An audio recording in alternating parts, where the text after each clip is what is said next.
প্রাচীন বারাণসীর রাজপ্রাসাদে জন্ম নিলেন এক অপূর্ব রাজকন্যা শকুন্তলা। 16 বছর বয়সে তার শিক্ষা সম্পূর্ণ হল। জ্ঞান, শাস্ত্র আর রাজকীয় শিষ্টাচারে তিনি হয়ে উঠলেন এক অনন্যা, পরিপূর্ণ এক বিদুষী রাজকন্যা। পিতার মৃত্যুর পর মহান রানী গুণবতী নামে রাজ্য শাসন করতে শুরু করলেন। তিনি হয়ে উঠলেন এক অসাধারণ শাসিকা। তিনি 4টি নগরদ্বারে, নগরের মাঝখানে এবং রাজপ্রাসাদের দরজায় মোট 6টি স্থানে দানশালা স্থাপন করলেন। সেখানে তিনি দরিদ্র, পথচারী ও অভাবীদের প্রতি নিঃস্বার্থভাবে দান করতেন। তিনি সদা নৈতিকতা রক্ষা করতেন, উপবাস পালন করতেন এবং ধৈর্য, মৈত্রী ও করুণায় পূর্ণ ছিলেন। তিনি সকল প্রাণীকে সমানভাবে সন্তানের মতো ভালোবাসতেন এবং ন্যায়ের সাথে রাজ্য পরিচালনা করতেন।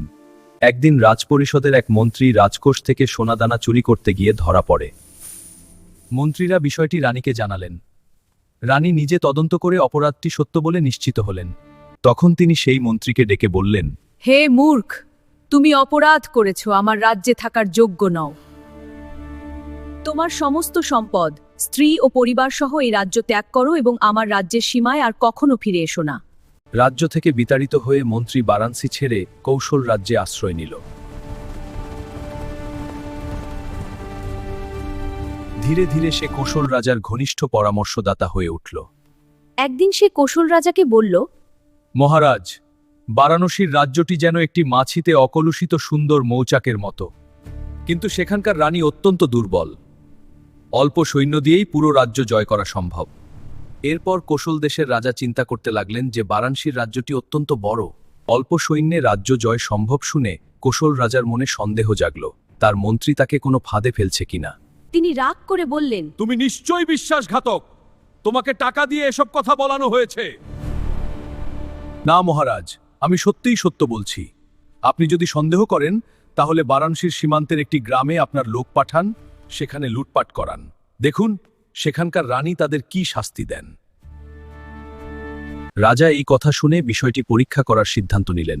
তিনি তার লোকদের একটি গ্রামে লুটপাট করতে পাঠালেন। তারা গ্রামে গিয়ে ধরা পড়ল এবং পরে বারাণসীর রানীর দরবারে হাজির করা হলো। হে সন্তানরা, তোমরা আমার গ্রামবাসীদের কেন হত্যা করেছ? আমরা জীবিকা চালাতে পারছিলাম না। তাহলে আমার কাছে কেন আসোনি? আর কখনো এমন কাজ করবে না। তারপর তিনি তাদের ক্ষমা করে উপহার দিয়ে মুক্ত করে দিলেন, যেন তারা নতুন করে জীবন শুরু করতে পারে। তারা ফিরে গিয়ে কোশল রাজার কাছে সব ঘটনা জানালো, কিন্তু এতেও কোশল রাজা পুরোপুরি নিশ্চিত হলেন না। আবারও একটি দল পাঠানো হলো, এবার বারাণসীর মাঝখানের একটি গ্রামে লুটপাটের জন্য। তারাও ধরা পড়ল এবং বারাণসীর রানী একইভাবে তাদের উপহার দিয়ে ছেড়ে দিলেন। তবুও কোশল রাজা পুরোপুরি সন্তুষ্ট হলেন না, তার মনে সন্দেহ থেকেই গেল। তৃতীয়বার একটি দল পাঠানো হলো, এবার তারা সরাসরি বারাণসীর শহরের রাস্তায় লুটপাট করল, কিন্তু এবারও তাদের ধরা পড়ার পর রানী তাদের শাস্তি না দিয়ে উপহার দিয়ে মুক্ত করে দিলেন। এবার কোশল রাজা নিশ্চিত হলেন যে বারাণসীর রানী সত্যিই অত্যন্ত সৎ ও ন্যায়পরায়ণ। তখন তিনি সিদ্ধান্ত নিলেন সেই রাজ্য দখল করবেন। রাজা বিশাল সৈন্যবাহিনী ও যুদ্ধহস্তি নিয়ে ধীরে ধীরে বারাণসীর দিকে অগ্রসর হতে শুরু করলেন, রাজ্য জয় করার দৃঢ় সংকল্পে। সে সময় বারাণসীর রানীর অধীনে 50,000 সাহসী যোদ্ধা ছিল, যারা এমনকি উন্মত্ত হাতির আক্রমণও ভয় পেত না। 30,000 অশ্বারোহী এবং 20,000 হাতির সৈন্য ছিল, যাদের শৃঙ্খলা ও সাহসের সামনে শত্রুরা ভেঙে পড়ত। তারা ছিল অজেয় বীরদের একটি দল, যারা রানীর নির্দেশ পেলেই সমগ্র ভারত জয় করতে প্রস্তুত ছিল। কোশল রাজার আগমনের খবর শুনে তারা রানীর কাছে এসে অনুরোধ করল যেন তাদের যুদ্ধের অনুমতি দেওয়া হয়। মহারানী, আদেশ দিন, আমরা শত্রুকে সীমান্ত পার হওয়ার আগেই পরাজিত ও বন্দী করে আনব। না আমার সন্তানেরা, আমার জন্য কেউ কষ্ট পাবে না। যারা রাজ্য দখল করতে চায় তারা যদি চায় তবে আমার রাজ্য নিয়ে নিক। তিনি সকলকে শান্ত থাকতে নির্দেশ দিলেন এবং যুদ্ধের পথ সম্পূর্ণভাবে বারণ করলেন, দৃঢ় কিন্তু করুণাময় কণ্ঠে। কোশল রাজা সীমান্ত অতিক্রম করে দৃঢ় পদক্ষেপে মধ্যদেশে প্রবেশ করলেন, যুদ্ধের প্রস্তুতিতে সামনে এগিয়ে চললেন। মন্ত্রীরা আবার রানীর কাছে গিয়ে যুদ্ধের অনুমতি চাইল, কিন্তু রানী তবুও রাজি হলেন না। অবশেষে কোশল রাজা বিশাল সৈন্যবাহিনী নিয়ে নগরের সীমান্তের বাইরে এসে উপস্থিত হলেন, যুদ্ধের চূড়ান্ত মুহূর্তকে সামনে রেখে।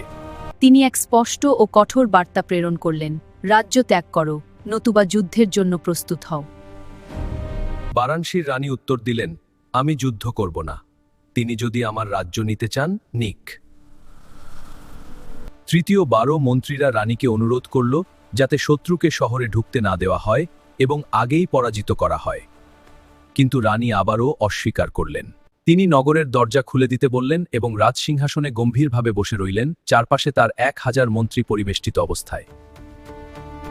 রাজা কোশল সেনাবাহিনী সহ নগরে প্রবেশ করলেন এবং দেখলেন কেউই তাদের পথ আটকাচ্ছে না। তারা সরাসরি রাজপ্রাসাদের দিকে এগিয়ে গেল। দরজাগুলো খোলা ছিল।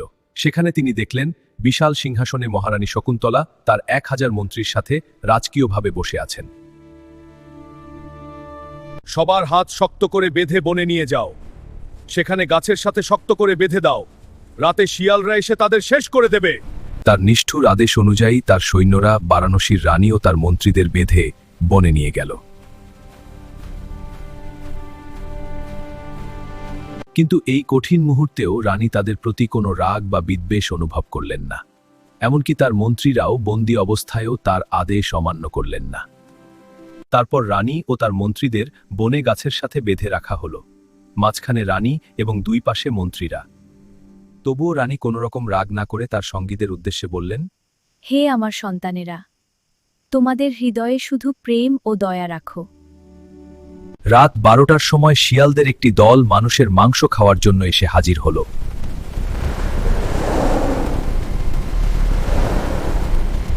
শিয়ালগুলো দেখে বন্দীরা একসাথে জোরে চিৎকার করল, ফলে শিয়ালগুলো ভয় পেয়ে পিছিয়ে গেল।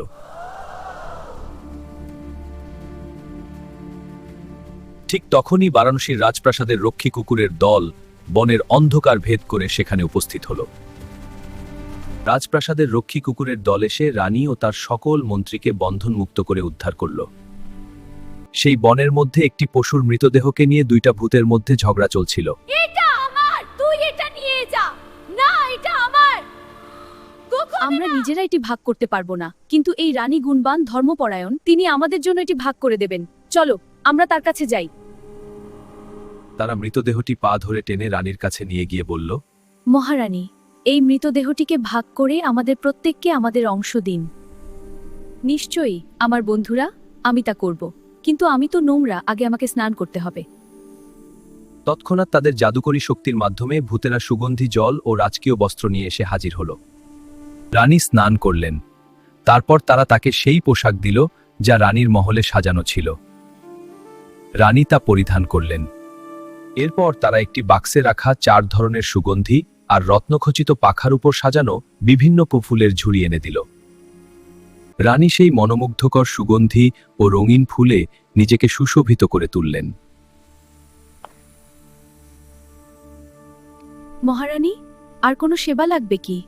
আমার খাবারের ব্যবস্থা কর। তখন ভূতেরা রাজপ্রাসাদে গিয়ে সুস্বাদু ভাত ও নানা রকম খাবার নিয়ে এলো, যা দখলদারের জন্য তৈরি ছিল।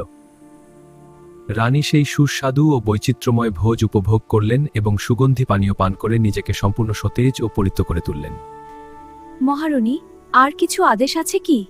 তোমরা আমার মহলের শయ్যার পাশে থাকা রাজকীয় তলোয়ারটি এনে দাও। মুহূর্তের মধ্যেই জাদুকরী দ্রুততায় রাজকীয় তলোয়ারটি এনে রানীর সামনে উপস্থিত করা হলো। রানী তার প্রজ্ঞা ও নিখুঁত বিচক্ষণতায় মৃতদেহটিকে সমান 2 ভাগে বিভক্ত করে 2 ভূতের হাতে তুলে দিলেন। ভূতেরা খুশি এবং কৃতজ্ঞ হয়ে রানীর কাছে জানতে চাইল, মহারানী, আর কিছু আদেশ আছে? তোমাদের জাদু শক্তি দিয়ে আমাকে দখলদারের শয়নকক্ষে পৌঁছে দাও এবং আমার মন্ত্রীদের তাদের নিজ নিজ ঘরে ফিরিয়ে দাও। নিশ্চয়ই মহারানী। এবং তৎক্ষণাৎ তা করে দিল।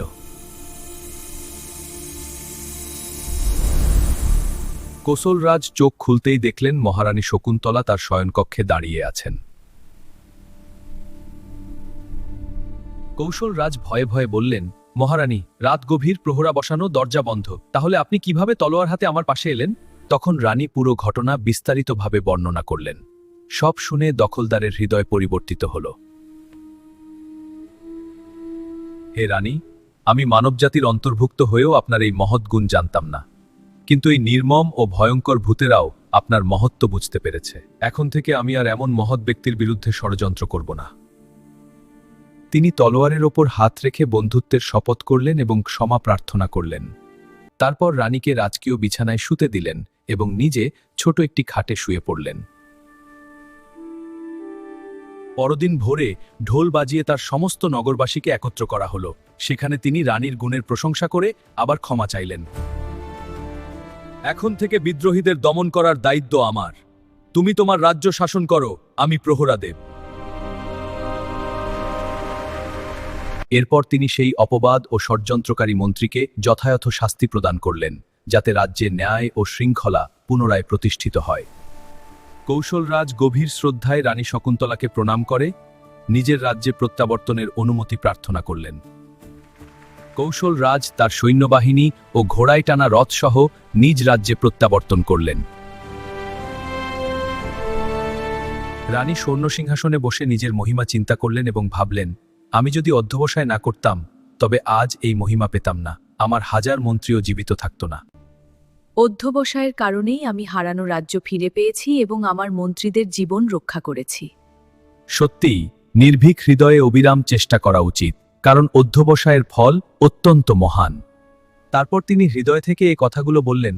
হে আমার ভাই, তুমি পরিশ্রম চালিয়ে যাও, আশা ধরে রাখো, সাহস যেন কখনো কমে না যায়। আমি নিজে দেখেছি, সব দুঃখ কাটিয়ে উঠেছি। আজ আমি হৃদয়ের ইচ্ছা পূর্ণ করতে সক্ষম হয়েছি। এইভাবে রানী তার হৃদয়ের গভীর অনুভূতি প্রকাশ করলেন, দেখালেন যে সৎ ও পরিশ্রমী মানুষের প্রচেষ্টা অবশ্যই ফলপ্রসূ হয়। সারা জীবন ন্যায়ের পথে থেকে তিনি পরলোক গমন করলেন, তার কর্মফল অনুযায়ী গন্তব্যে পৌঁছালেন।